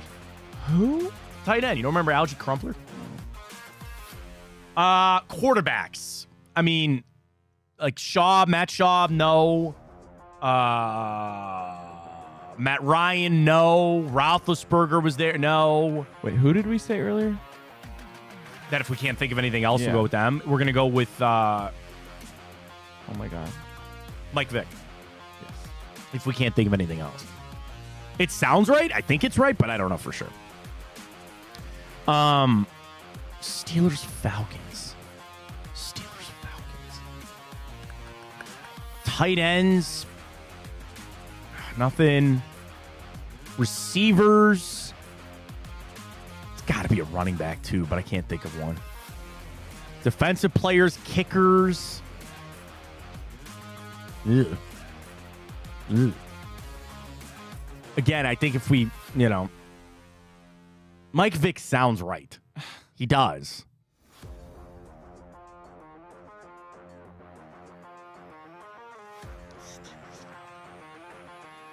All right. We need to do the thing that we usually fail to do and just start ripping players. Just start ripping players from the Steelers. Like Alan Faneca, no. Hines Ward, no. Antoine Randall, I don't think so. Cordell Stewart, maybe. Jerome Bettis, don't think so. Le'Veon Bell didn't go there. Heath Miller, no. Troy Polamalu, no. James Harrison, no. James Harrison would have worked for the Cardinals and the Steelers too. Devin Funchess never played for the Falcons. I don't did he? think so. I know him in Carolina. Or wait, am I thinking of Devin Funchess or am I thinking? No, Dante Moncrief. I don't think he ever played for the Falcons. I don't think so.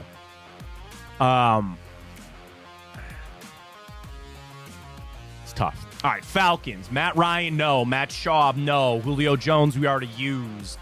Roddy White. I don't remember him playing for them. I don't think so. Well, again, Algie Crumpler.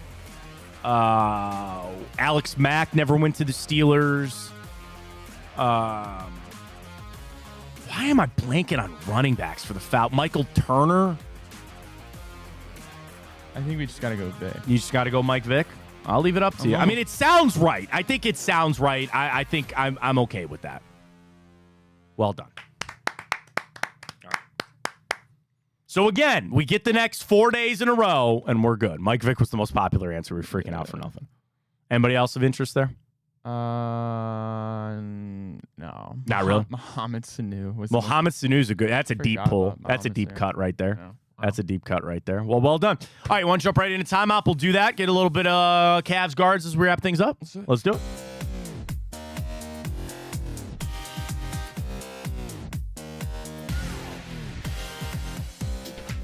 All right, let's jump on to it. A little bit of timeout. Tell you what happened here on the 10th of July. We had on back just 1 year ago today. Northwestern fires Pat Fitzgerald.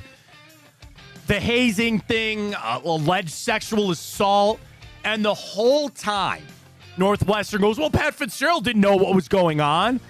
Didn't matter. And then the people that were the victims said he had hand signals telling the guys to haze the younger guys when they weren't doing it. Like, I've been on sports teams most of my life, even when I was a kid. Like, hazing to be like, oh, no, you're a part of the team now. And, like, team building and all that. I never understood it. Like, if you're going to be a part of this team, I just care, can you help us win? Are you going to be good enough to help us win this game? Like, hazing is so weird to me. And I get that it goes back to prior times, and I'm sure, like, the military and fraternities and sororities and all that. And excuse me. You hear stories about people unfortunately passing away from incidents like this. They fire Pat Fitzgerald because Fats Fitzgerald. Fats Fitzgerald. Sounds like a jazz singer. He does. And that was hard because, like, Pat Fitzgerald there, was Northwestern football, right? Like, he was the player, the linebacker, and all that. He was fired in July, obviously, this day. Here's what it was. Fitzgerald was first suspended after an independent investigation confirmed allegations made by a player in 2022 that hazing, including assaults by varsity players, occurred while Fitzgerald was aware and made even hand gestures that indicated freshman players should be physically and sexually assaulted for poor performance. The sexual acts, graphic, but I'll skip that. Being forced to enter team showers through parallel lines of spinning naked teammates to resemble a car wash. Nice. Why would you want to do that? Dude, it's bonding, Matt. It's team bonding. And I'm going to try to keep this in between the ditches here. And again, I understand that there are a lot of people out there that love different people, and there's nothing wrong with that in any sense of the imagination. But I am a heterosexual male. There is no part of me at any age of my life that I would think that would be something that I would want to do. You ever see Anthony Davis getting his butt slapped in the locker room? The butt slapping is usually, and even when I was a player, I thought the butt slapping was weird. No, but did you see Anthony Davis's? No. It was like he was straight up naked on the ground with his teammates on his stomach with his teammates slapping his ass, and he's giggling. And you've never seen that? No. You're tripping. I don't know if I want to see that, I'll to show be you honest it. with you. They were also dry humped and being compelled to perform a center-to-quarterback exchange of a football while naked. The accuser said he believed that everyone would just be looking at each other like, bro, Fitz knows about this because he wouldn't take any action. Otherwise, investigator Maggie Hickey, who was formerly an Illinois Inspector General, stated the Wildcats player's accusations were largely supported by evidence, and he was fired this day 2023 amidst the allegations. He then sued the school for wrongful termination. I'm sure he did. For his stellar 110-101 record at Northwestern. Good job, buddy. Well done. And you want to know what? You want to know the sad part is? Somebody might hire him again. Of all the scuzz, of all the dirty, just rotten people out there, stuff like that. And you turn a blind eye. I didn't know about it. My ass, whatever.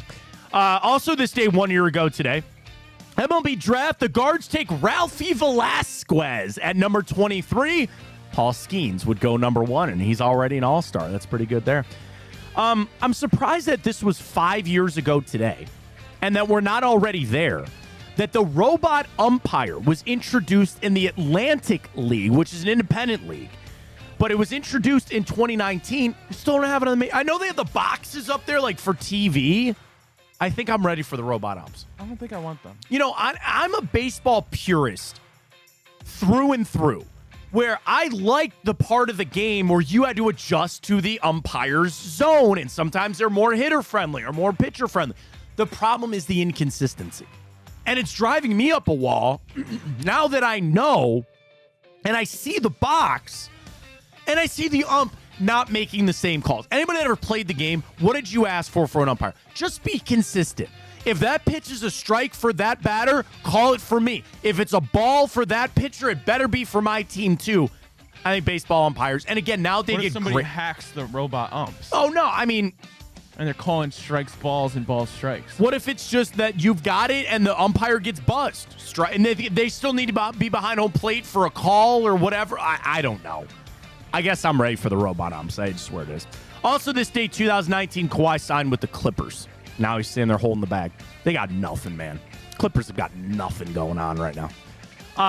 This day, 2018, Drake surpassed the Beatles for having the most singles on the Billboard Hot 100 at one time. The Beatles had 5, which I think at one time they had all 5 of the top 5 slots. Drake didn't have that, but he had 7 off of his album Scorpion. Wow. This day, 2018, in the Billboard Top 100. This day, 1999, the U.S. women's national team beat China 5-4 on penalty kicks to win the Women's World Cup. Was that not Brandi Chastain? The shirt off thing? Was that not her? I don't know. But they did it this day, 1999. This day, 1962, JFK became the first president to ever throw out a ceremonial first pitch at the All-Star game. This day, 1958, the first ever parking meters were installed in England. I'm sad that we're getting away from the coin-operated ones. Why?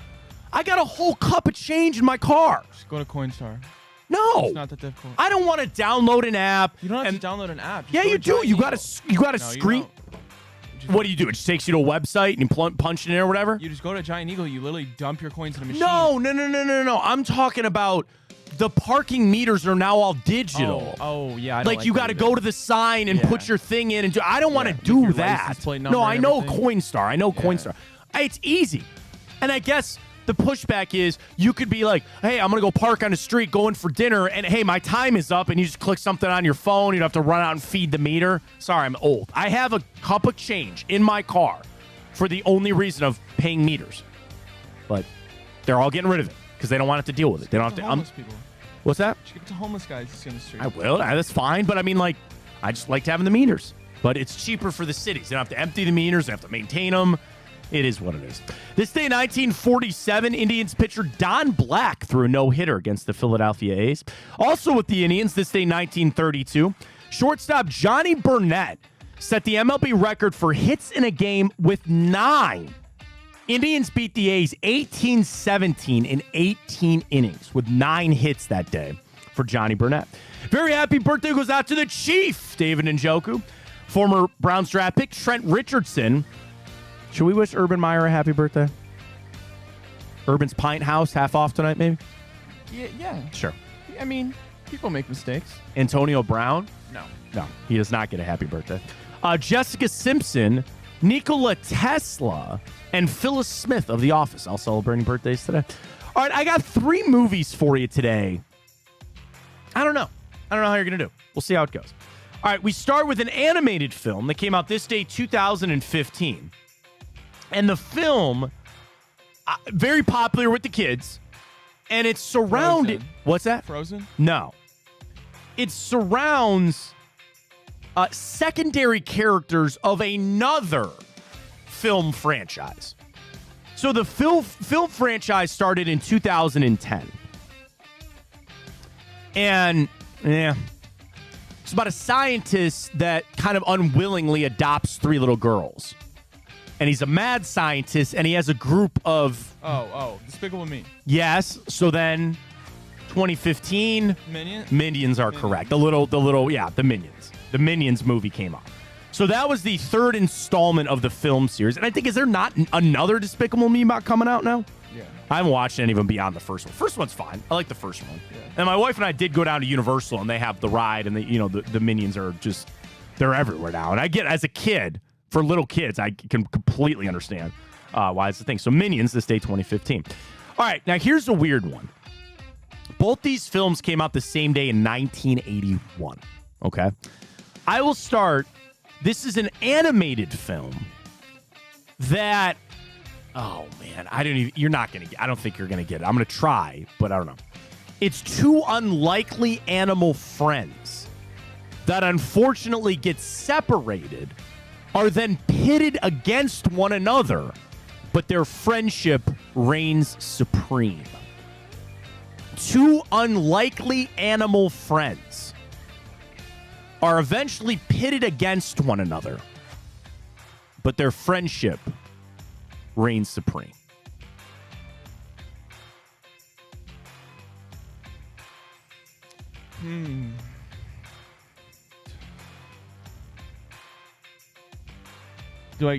What kind of animal is it? So if I kind of give you the animals, it might give away, but that's fine. One is a dog. Okay, I figured. And the other one, if I give you the name, you might get the... If I give you the animal, you might get the name of the movie. Do you want it? It's a little furry creature that looks like a dog, but it's not. It's not a coyote. It's not a wolf. They're usually red. Like a hyena? No. They're in this area. They're around. Live in the woods. They're like a dog? Kind of like a dog. I can't really come up with a better way to describe them. I don't think I'll make it the movie. Okay. Fox is what I was looking for. So it's a fox. Fox like a dog. I don't know. What else would a fox be? What else? How else would you describe a fox? Fox and the Hound. Fox and the Hound, so you heard of it, is correct. Have you ever seen the Fox and the Hound? No. You threw me off, Matt. A fox is not like a dog. It's a fox. It's an omnivorous mammal. It is okay. You want to know what? Do you know what genus of animal it's in? Canine. All right. That they are an offshoot of dogs. Fair enough. They're an offshoot of dogs. Give me that. Come on. Fair enough. There, come on down.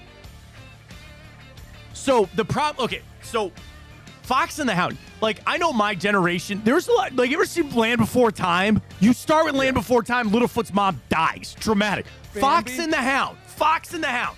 So the old lady adopts Tad, the fox. He becomes friends with Copper, the dog.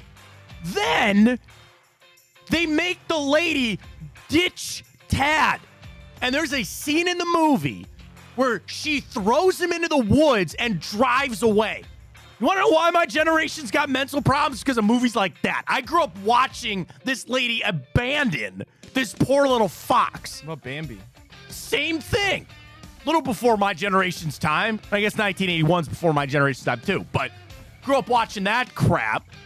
Then what happens is Tad the fox grows up like in the woods, and then Copper the dog is raised to become a foxhound, and he's supposed to go out there and kill his friend. And the hunter, I think, if I remember correctly, they fight. They actually fight. And, like, the hunter's about ready to take Tad out, and Copper walks in front of him and stops him. Horrible movie. Yeah, that's messed up. Absolutely horrible movie. But that's my generation. All right, final one. This day, 1981. Not a horrible film.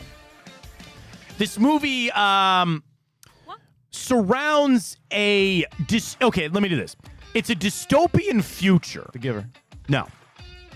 Concerns a crime-riddled United States, which has converted Manhattan into the country's sole maximum security prison.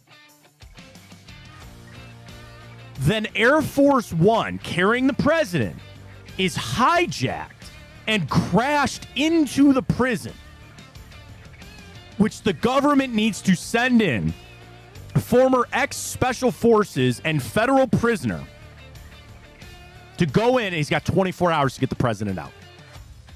Nothing? Anything? I feel like It's I love this movie. Same director as Halloween, which is probably why one of the reasons I love it. John Carpenter. John Carpenter is correct. Well, you like cringed when you said Manhattan. I didn't want to give it away because that's a big part of the movie's name. So Manhattan is where? New York. Correct. New York. It's at the end of it. Blank, blank, New York. Gangs in New York. Good guess, but no. Great flick, but no. Have you ever heard of Escape from New York? No. Snake Plissken is No. played by Kurt Russell. So the whole thing is Donald Pleasance plays the president. His crane, again, dystopian future, Manhattan is a giant, prison. He crashes. They go to Snake Plissken and they go, you got 24 hours to get him out. If you get him out, you live. If you don't, we will kill you. So Snake Plissken takes the job. He goes in. He runs into Brain, which is one of the people to help him out. Lee Van Cleef is the commissioner. The cabbie. Great flick. It is a great. If you're bored and you need something to watch, I think it's on Tubi. It's somewhere. Escape from New York. This day, 1981. So Minions, Fox and the Hound, and Escape from New York. All this day in history. All right, you want to do our odds for tonight just on the off chance that they do play tonight? Yeah, we can. Guardians taking on Detroit. Everything, it sounds like they're not going to play, but let's get you your trends anyway for the game. We start Cleveland a minus 144 favorite. Over-under is set at a low 7.5. Because, again, you had one run the first game. You had an explosion yesterday. Let's see what we got. Projected pitchers. We got Bybee on the hill. 2 wins and a loss in his last 3 starts. Over his last 3 starts, he's given up 7 runs, but in that has also struck out 16. So I think it's fair to take him 5 strikeouts or more. I had Lively for 5 strikeouts last night. He got me 4. Damn it. But anyway. On the other, Leonard is withdrawing from the Olympic team. I'm sorry, who is? Kawhi. Yeah, I mean, he's too beat up. Is that opening up? Was Donovan Mitchell even on the select team? I don't even know. They say Derek White is a strong candidate to replace Kawhi. That's fair enough.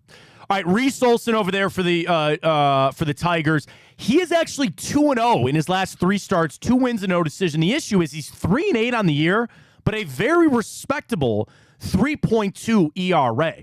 Here's the thing about him. He's got 20 strikeouts over his last 3 starts.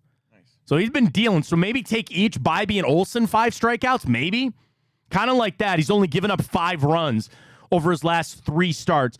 But again, 2 of those were against the White Sox and the Angels, who suck. He did beat Cincinnati last time out on that. Your trends for this: Guardians over 6 out of the last 8 games, but they're only 2-5 straight up in their last 7 games on the road.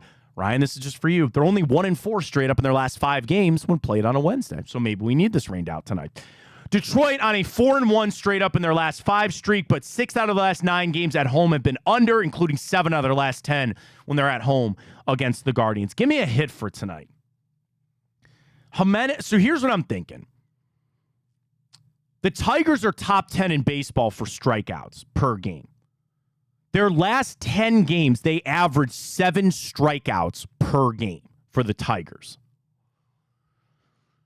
They average almost 9 on the year. So give me Bybee 5 strikeouts, if they even play. But if they do, I just want to play on that. Give me Bybee strikeouts. Guardians minus a run and a half is plus 125. We're due for that, so give me that. Jimenez hitting has been solid. Gabriel Arias due. John Kenzie Noel. Tyler Freeman. Give me somebody for a hit. I'm going to go Bybee's 5 or more strikeouts. I'm going to take the Guards minus a run and a half. Give me somebody that gets a hit today. How about we ride a little bit of Bo still? He's been all right. Bo Naylor. If he's in the lineup tonight, we'll go with it. I've been a little disrespectful in the past of him. I like it. I like it. Game, so he's been proving me wrong lately. All right, Ryan. Final thing for us. Bracket of the week. Your favorite guitarist. This one was very close earlier. I forgot to update that. What do you mean? I just didn't fill out the bracket yet. Oh. Like who won. Okay. Well, that's fine. Yeah. Hendrix runs away 62% for that. But very, very close. They're on group 2. Technically, there's 11 minutes left. All right, let it go. Stevie Ray Vaughan has a 2% lead over Carlos Santana. So, again, SRV for now. We'll see how it plays out. Ryan, groups 3 and 4 that go tonight. Didn't we freak out about something? Weren't we going to add something or take somebody away? I mean, but we were going to take away maybe it was like because we removed Fontana, whatever the dude's name is, not Fontana, but Friscante. Friscante, we knew who I was talking about. Close enough. Put in Joe Walsh, but all right. Well, group 3. Leave it tonight. Yeah. Eddie Van Halen, Eric Clapton, Prince, Jeff Beck. Yep. Group 4, Chuck Berry, Jimmy Page, Tom Morello, Joe Walsh. All right, leave it go. What were everybody freaking out about? Dude, I don't remember. Keith Richards. Everybody wanted Keith Richards in there. Yeah. Leave him out. So go vote at Matt Fontana's show. Check it out there and drop us a follow, and we'll be able to get all that tomorrow. All right, coming up tomorrow, Ryan will be out. I'll have Bone tomorrow. Was he in? I believe so. Got to double check. Ryan's going to be down at the tournament, so collegechampionships.com. Don't forget tonight, Drennan bonus time tonight with Bruce, and he'll actually be out at the tournament as well tomorrow. So we'll see you then with everything going on. BigPlay.com, BigPlay.com/horse to get involved with our horse racing venture, and collegechampionships.com to get your tickets for the golf tournament. We'll see you out there. For Ryan Tyler, I am Matt Fontana. As always, take it easy.